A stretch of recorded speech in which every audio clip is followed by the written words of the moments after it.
Chapter 23. I came to the meeting on time. At least, I thought I did. The email said 12:30, but when I got there, everyone was already seated and silent, and they were all staring at me. For the time being, we had a media blackout about the accident. The whole world was watching this project, their only hope for salvation. The last thing we needed was for people to know the primary and backup science specialists were dead. Say what you will about the Russians, they know how to keep a secret.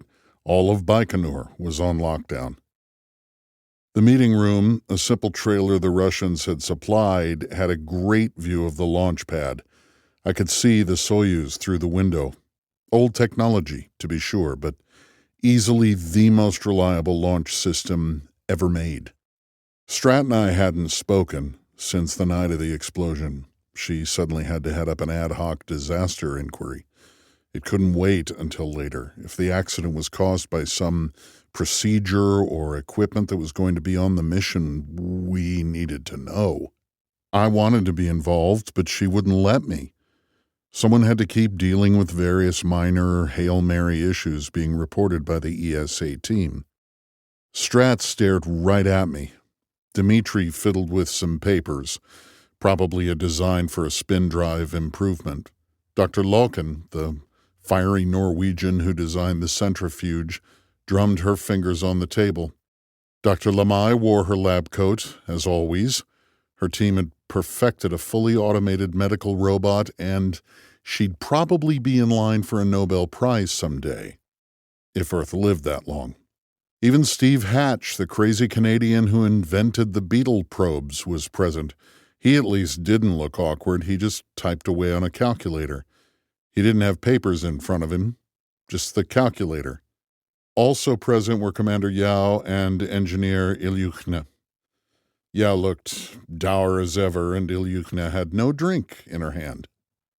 "Am I late?" I asked. "No, you're just in time," Strat said. "Have a seat." I sat in the only empty chair. "We think we know what happened at the research center," Strat began.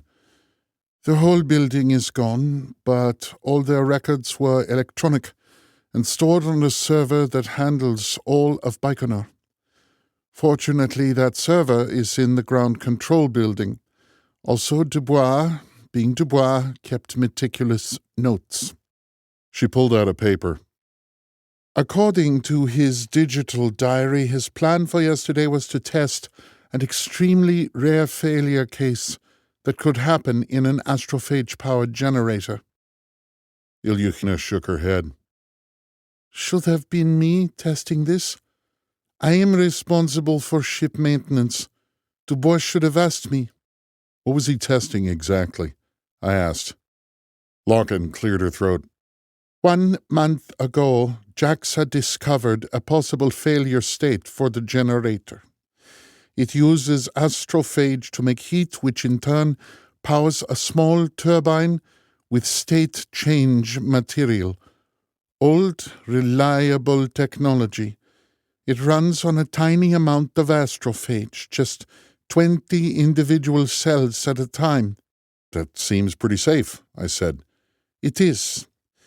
But if the moderator system on the generator's pump fails, and there's an unusually dense clump of astrophage in the fuel line right at that moment, up to 1 nanogram of astrophage could be put into the reaction chamber."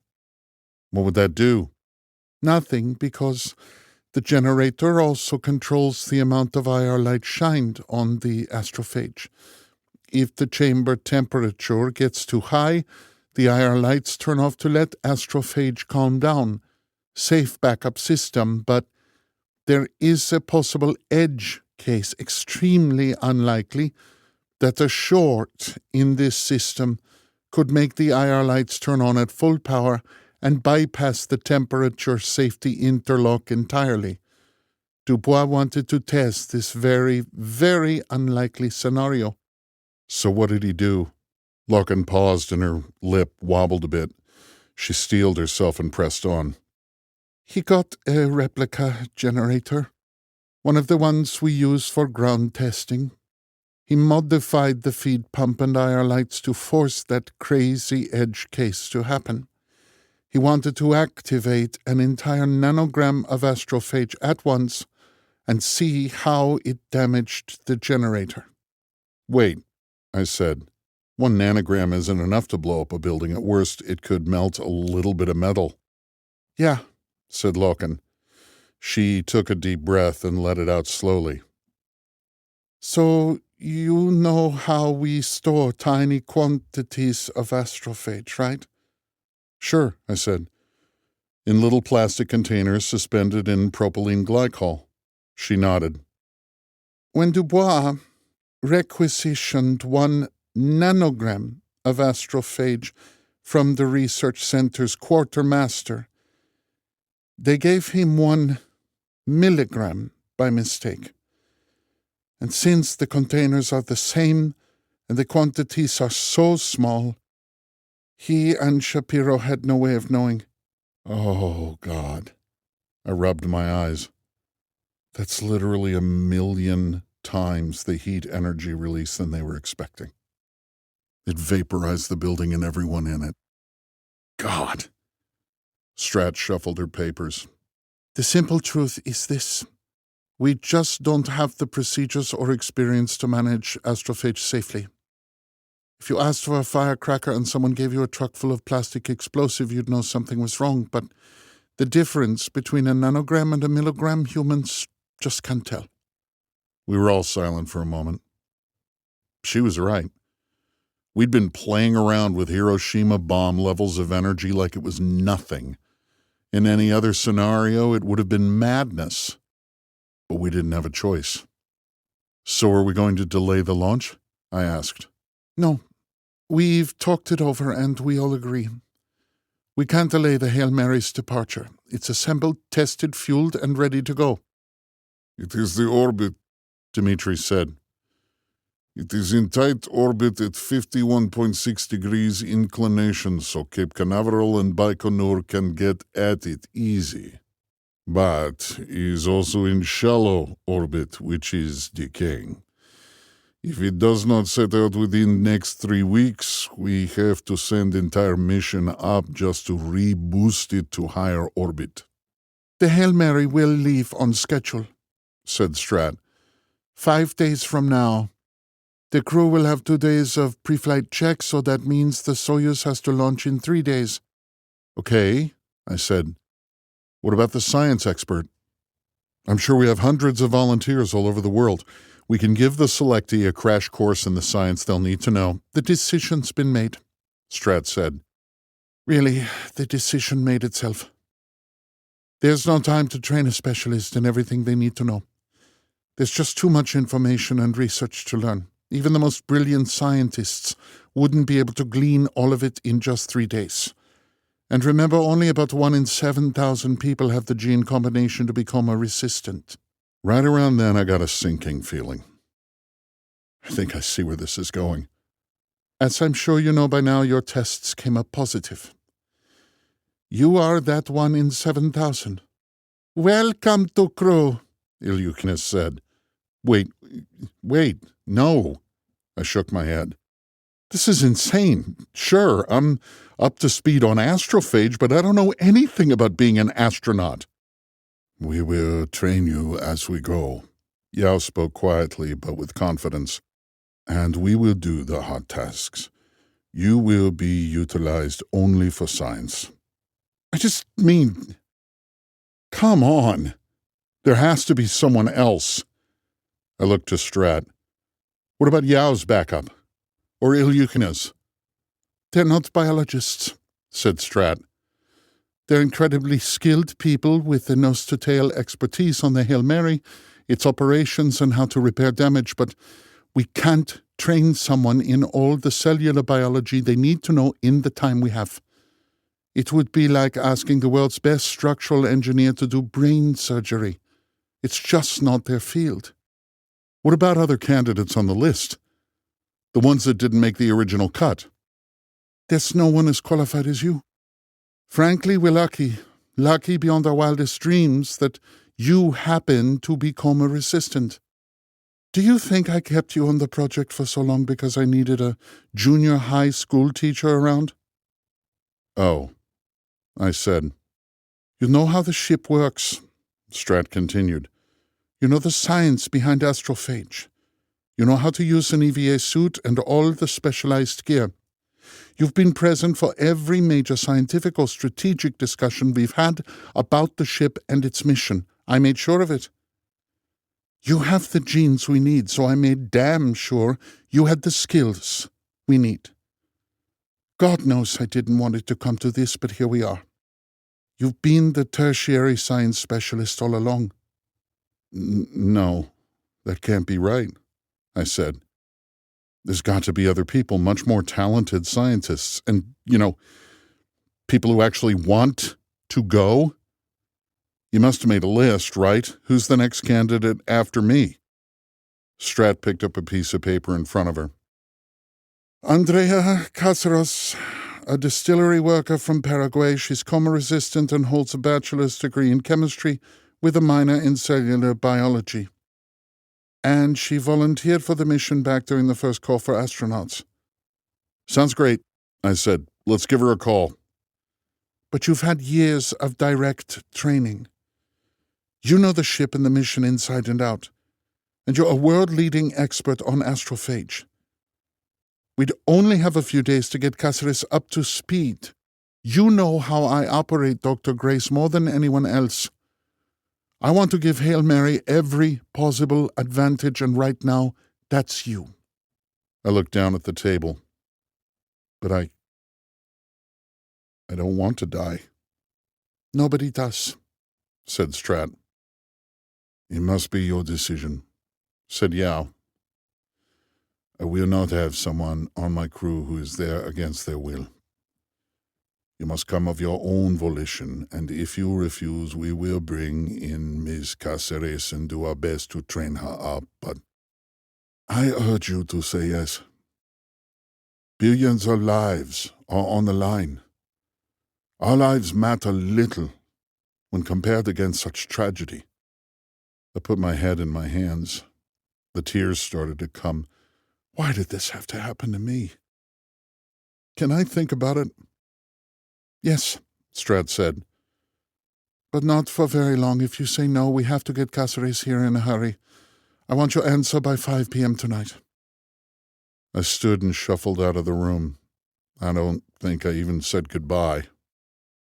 It's a dark and depressing feeling to have all your closest colleagues get together and decide you should die. I checked my watch. 12:38 p.m. I had 4.5 hours to decide. The spin drives of the Hail Mary are incredibly overpowered for its current mass. When we left Earth, the ship weighed 2.1 million kilograms, most of it being fuel. Now the ship only weighs 120,000 kilograms, about 1/20th its departure weight.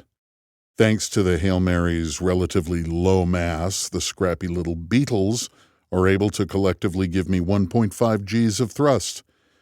Except that the ship wasn't designed to have a bunch of thrust coming in at 45-degree angle force pushing arbitrary EVA handles on the hull. If we fire up the beetles at full power, they'll just rip free of the handles and ride off into the tow set. Rocky was mindful of that when he zeroed out our rotation. Now we have that under control, and I can do EVAs in 0G like God intended. I 3D print a model of the Hail Mary's internal skeleton and give it to Rocky for his perusal. In under an hour, he not only has a solution, but has fabricated the xenonite struts to implement it. So I do another EVA. I add the xenonite supports to the beetles. For once, everything goes according to plan. Rocky assures me that the ship can now handle full thrust from the beetles, and I don't doubt him for a second. The guy knows engineering. I type in a bunch of calculations into a complicated Excel spreadsheet that's probably got errors in it somewhere. It takes me 6 hours to put together. I finally come up with what I think is the right answer, At least, it should put us close enough that we can see the blip A. Then we can fine-tune our vectors from there.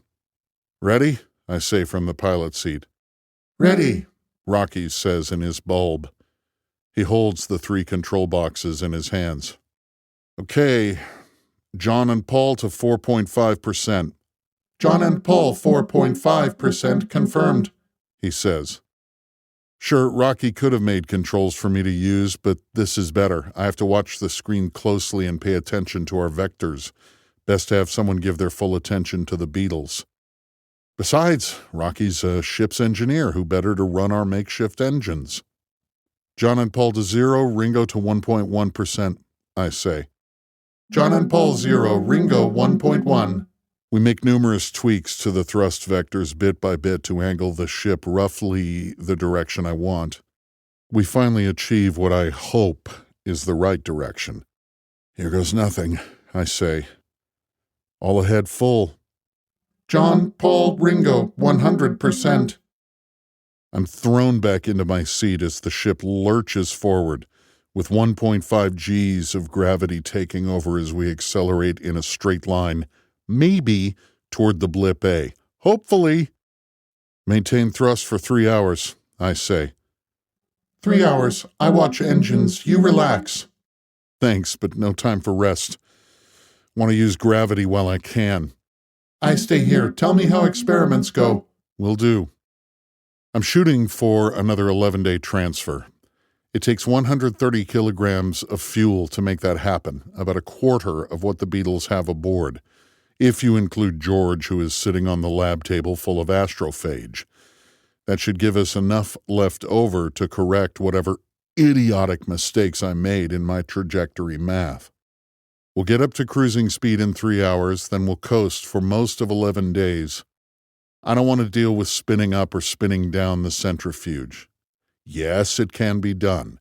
Rocky proved it when he zeroed us out before, but it was a delicate process with lots of guessing and opportunities for spinning out of control. Or worse, getting the cables tangled up. So, for the next 3 hours, I have 1.5 Gs to work with. After that, it'll be 0 G for a while. Time to hit the lab. I climb down the ladder. My arm hurts, but less than it has. I've been changing the bandages every day. Or rather, Dr. Lamai's medical marvel machine has been doing it. There's definitely scarring all over the skin. I'm going to have an ugly arm and shoulder for the rest of my life, but I think the deeper layers of skin must have survived. If they hadn't, I probably would have died of gangrene by now. Or Lamai's machine would have amputated my arm when I wasn't looking. It's been a while since I had to deal with 1.5 Gs. My legs don't approve. But I'm used to this sort of complaint at this point. I walk to the main lab table where the hm23a experiments are still in progress. Every part of them is firmly mounted to the table, just in case we have more unexpected adventures in acceleration. Of course, it's not like I'm short on hm23a. I have a bunch of them where my fuel used to be. I check the Venus experiment first. The cooling mechanism whirs slightly, keeping the inside temperature correct for Venus's extreme upper atmosphere. I originally intended to let the hm23a in there incubate for only an hour, but then the lights went off and we had other priorities. So now it's been 4 days. If nothing else, they've had plenty of time to do their thing. I gulp. This is an important moment. The small glass slide inside had a 1-cell thick layer of astrophage. If the hm23a are alive and dining on astrophage, light will be able to get through. The more light I see through that slide, the fewer astrophage are still alive on it. I steel myself, take a deep breath, and look inside. Jet black. My breathing becomes unsteady. I fish a flashlight out of my pocket and shine it from behind. No light gets through at all. My heart sinks. I sidestep over to the 3-world hm23a experiment. I take a look at the slide in there and see the same thing, completely black. Talmiba can't survive Venus or Three Worlds environment, or, at the very least, they aren't eating. The pit of my stomach feels like it's going to melt. So close. We were so close. We have the answer right here. Talmiba, a natural predator to the thing that's ruining our worlds. And it's hardy, too. It can survive and thrive in my fuel tanks, obviously. But not in Venus or Three Worlds air. Why the heck not? What you see, question? Rocky asks. Failure, I say. Both experiments, the Talmiba are all dead. I hear Rocky punch the wall. Anger. All this work, all of it for nothing. Nothing! I slam my fist to the table. I gave up so much for this. I sacrificed so much. I hear Rocky's carapace clunk to the ground in his bulb, a sign of deep depression. We're both quiet for a time. Rocky slumped in his bulb and me with my face buried in my hands. Finally, I hear a scrape. It's Rocky pulling his carapace off the floor. We work more, he says. We no give up. We work hard. We are brave. Yeah, I guess so. I'm not the right guy for this job.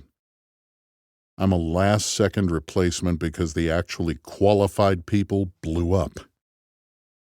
But I'm here. I may not have all the answers, but I'm here. I must have volunteered, believing at the time that it was a suicide mission. Doesn't help Earth, but it's something. Strat's trailer was twice the size of mine. Privileges of rank, I suppose. Though to be fair, she needed the space. She sat at a large table covered in papers. I could see at least 6 different languages in 4 different alphabets on the paperwork before her, but she didn't seem to have a problem with any of them. A Russian soldier stood in one corner of the room, not exactly at attention, but not relaxed either. There was a chair next to him, but he'd apparently elected to stand.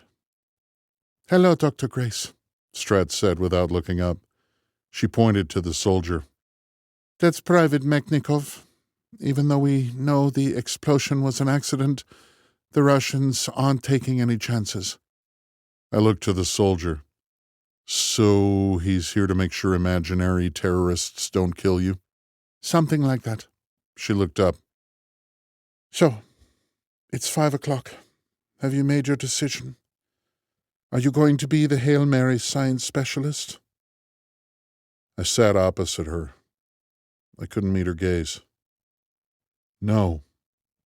She scowled at me. "I see. It's, the kids. I should stay here for the kids." I squirmed in my seat. "Even if the Hail Mary finds the answer, we're going to have almost 30 years of misery." "Uh-huh," she said. "And, well, I'm a teacher. I should teach. We need to raise a strong, solid generation of survivors. Right now we're soft. You, me, the whole Western world. We're the result of growing up in unprecedented comfort and stability. It's the kids of today that'll have to make the world of tomorrow work, and they're going to inherit a mess. I can really do a lot more by preparing kids for the world that's to come. I should stay here on Earth where I'm needed." "On Earth," she repeated. "Where you're needed." "Yeah. As opposed to on the Hail Mary, where you could be instrumental in solving the entire problem because you're completely trained for the task." "It's not like that," I said.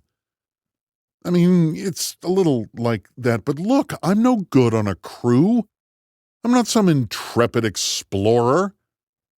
"Oh, I know," she said. She clenched her fist and looked to the side for a moment, then back to me with a burning gaze I'd never seen before. "Dr. Grace, you're a coward and you're full of shit." I winced. If you really cared so much about the children, you'd get on that ship without hesitation. You could save billions of them from the apocalypse instead of preparing hundreds of them for it. I shook my head. It's not about that. Do you think I don't know you, Dr. Grace? She yelled. You're a coward, and you always have been. You abandoned a promising scientific career because people didn't like a paper you wrote. You retreated to the safety of children who worship you for being the cool teacher. You don't have a romantic partner in your life because that would mean you might suffer heartbreak. You avoid risk like the plague. I stood up. Okay, it's true. I'm afraid. I don't want to die. I worked my ass off on this project and I deserve to live. I'm not going, and that's final. Get the next person on the list, that Paraguayan chemist. She wants to go. She slammed her fist on the table. I don't care who wants to go. I care who's most qualified. Dr. Grace, I'm sorry, but you are going on that mission. I know you're afraid. I know you don't want to die, but you're going. You're out of your darn mind. I'm leaving now. I turned to the door. Makhnekov, she shouted. The soldier deftly stepped between me and the door. I turned back to her. You have got to be kidding. It would have been easier if you'd just said yes. What's your plan? I jerked a thumb at the soldier. Hold me at gunpoint for 4 years during the trip? You'll be in a coma during the trip. I tried to dart past Makhnekov, but he stopped me with arms of iron. He wasn't rough about it. He was just monumentally stronger than I was. He held me by the shoulders and faced me towards Strat. This is crazy, I yelled. Yao will never go for this. He specifically said he doesn't want anyone on his ship against their will. Yeah, that was a curveball. He is annoyingly honorable, Strat said. She picked up a checklist that she'd written in Dutch. First, you're to be held in a cell for the next few days until the launch. You'll have no communication with anyone. Right before launch, you'll be given a very strong sedative to knock you out, and we'll load you into the Soyuz. Don't you think Yao will be a little suspicious about that? I'll explain to Commander Yao and Specialist Ilyukhina that due to limited astronaut training, you were worried that you'd panic during the launch, so you elected to be unconscious for it. Once aboard the Hail Mary, Yao and Ilyukhina will secure you into your medical bed and start your coma procedure. They'll take care of all the pre-launch prep from there. You'll wake up at Tau Ceti. The first seeds of panic started to grow. This lunacy might actually work. No! You can't do that! I won't do it! This is insane! She rubbed her eyes. Believe it or not, Dr. Grace, I kind of like you. I don't respect you very much, but I do think you're a fundamentally good man. Easy for you to say when you're not the one being murdered. You're murdering me. Tears rolled down my face. I don't want to die. Don't send me off to die, please. She looked pained. I don't like this any more than you do, Dr. Grace. If it's any consolation, you'll be hailed as a hero. If Earth survives this, there'll be statues of you all over the place. I won't do it, I choked on bile. I'll sabotage the mission. You kill me? Fine, I'll kill your mission. I'll scuttle the ship. She shook her head. No, you won't. That's a bluff. Like I said, you're fundamentally a good man. When you wake up, you'll be good and angry. I'm sure Yao and Ilyukhina will be pretty mad about what I did to you too, but in the end,